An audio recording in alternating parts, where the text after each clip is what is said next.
Assalamualaikum warahmatullahi wabarakatuh. Welcome to back to channel Game Berani SPS 31. Senang banget pada kesempatan kali ini bisa kembali menyapa teman-teman dengan pembahasan yang menarik, yaitu apa? Manajemen waktu. Ya, kalau berbicara tentang manajemen waktu, teman-teman di sini masih ada nggak yang kewalahan ngatur jadwal kuliah dan organisasi ataupun sambil kerja freelance untuk ngisi-ngisi waktu luang? Nah ya. Dan manajemen waktu itu susah-susah mudah teman-teman. Bahkan saya ngelatihnya sekitar 10 tahun lebih untuk bisa manage waktu saya ketika saya kemarin pendidikan S1 gitu ya. Dan saya akan bagikan tips and trick manajemen waktu versi saya kepada teman-teman semua. Jadi simak videonya sampai akhir ya. Oke. Cara pertama untuk kita bisa manajemen waktu adalah ditulis ya. Untuk teman-teman yang masih perdana banget untuk belajar manajemen waktu, kalian harus menulis atau to-do list apa aja yang mau kalian kerjakan, jam berapa, terus dalam porsi apa, di mana, semacam itu. Jadi ada yang namanya nama kegiatannya, waktu, tanggal, terus tujuannya di mana. Misalnya kalian saya contohkan aja mungkin ya, biar mudah. Misal kalian bangun jam 4 subuh, terus sholat tahajud, dilanjut itu misalnya dari bangun sampai jam, misalnya bangunnya itu jam 4. Nah jam 4 ke jam 4:10 itu kalian beres-beres tempat tidur sama mandi subuh mungkin, kayak gitu ya. Kalau kalian yang terbiasa mandi subuh. Nah terus dilanjut sholat tahajud misalnya 20 menit, terus dilanjut dengan sholat subuh. Nah jadi ada batasan-batasan waktunya. Dari tadi jam 4.00 bangun sampai jam 4.15 itu beres-beres tempat tidur, mandi kayak gitu. Terus lanjut lagi jam 4.16 sampai jam 4.35 atau 40 kalian untuk sholat tahajud, sholat witir, sholat hajat kayak gitu. Terus dilanjut lagi dengan sholat subuh dari jam berapa tuh. Nah, jadi setiap hari rule kalian itu kalian tulis. Kalian mau kemana aja, terus kalian masuk kuliah jam berapa, keluar kuliah jam berapa, pulang jam berapa, terus tidur jam berapa, yang kayak gitu. Itu dicatat. Nah, kedua tipsnya adalah selain kita udah nyatat, kita harus benar-benar memperhitungkan waktu itu. Contohnya gini, kalian udah nulis nih, ya kan? Kadang masih banyak orang yang salah di cara tulisannya, sehingga cara untuk memetakan waktunya itu salah. Misalnya gini, kalian udah nulis nih, misalnya kalian masuk kuliah itu jam 1, sedangkan jarak kalian dari kampus itu 1 jam. Otomatis kalian setengah 12 atau jam 11 itu udah berangkat, teman-teman. Jangan nunggu jam 12 baru berangkat gitu. Ya kalau saya biasanya ya mentok-mentok, misalnya kalau masuk ke jam 1 setengah 12 saya udah berangkat.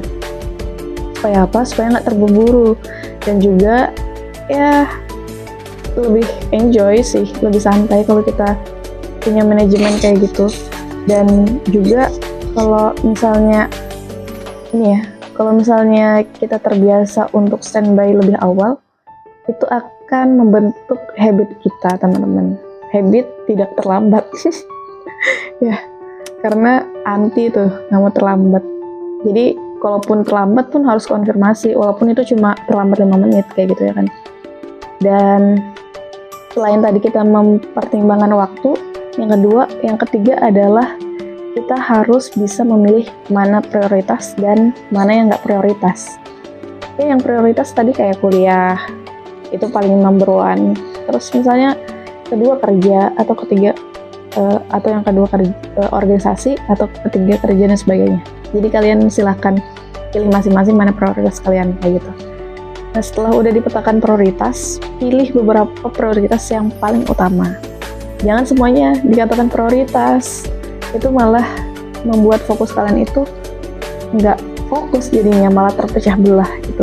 Jadi dalam satu waktu cuma ngerjain satu hal. Jangan multitasking deh, saya sarankan, karena kalau kita multitasking itu malah nggak efektif di waktu, malah boros di waktu kayak gitu. Kalau kalian fokus untuk belajar, ya udah belajar aja. Kalau kalian fokus untuk jalan-jalan, ya udah jalan-jalan aja gitu. Jangan masukkan kerjaan di situ gitu. Kalau fokus kerja, ya kerja gitu. Jadi selain tadi buat to-do list ya kan, terus kita kedua memperhitungkan waktu, ketiga kita juga mencari skala prioritasnya supaya itu mengefektifkan waktu kita. Terus yang keempat yang biasa saya lakukan adalah ya kita harus fokus sih, fokus dengan apa yang kita tulis. Ada azam dalam diri kita, kuatkan niat sih. Ya karena kadang ada juga nih saya mentraining atau adik-adik tingkat itu yang minta saya bimbing untuk belajar manajemen waktu. Setelah mereka ngelis tuh ya full banget pokoknya, kayak mereka nulis satu lembar buku itu full dari pagi, dari mereka bangun tidur sampai setelah tidur maksudnya sampai mereka tidur. Nah banyak, misalnya ada 20 list yang mereka list ya, dan itu yang terjalankan hanya 5 list jadinya, bahkan cuma 2 list. Karena apa?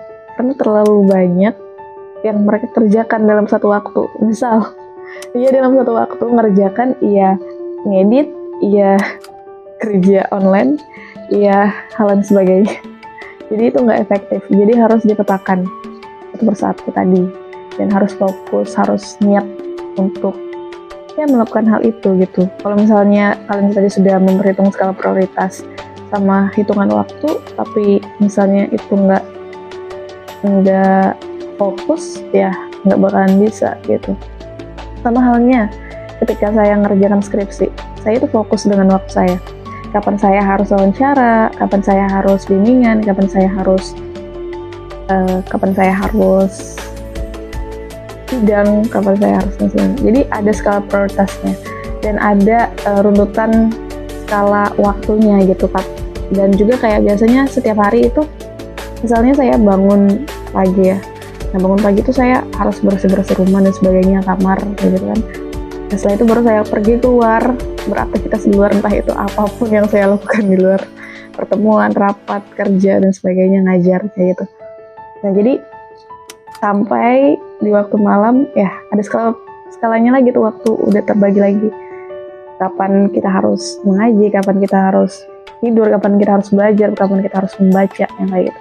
Jadi memang ada rule-nya kayak gitu, karena kalau kita nggak memanage waktu kita akan habis gitu aja. Dan itu harus fokus, harus niat, harus niat. Terus juga kalau manajemen waktu itu ya teman-teman, jangan mudah mager, karena ya saya ngalamin ya mager itu emang enak, kerjaannya rebahan doang ya kan. Mungkin yang suka nonton drakor, yang suka nonton India ya kan. Nah, jadi ya dilawan lah rasa malasnya. Karena kalau untuk melatih manajemen waktu itu nggak ada bahasa malas.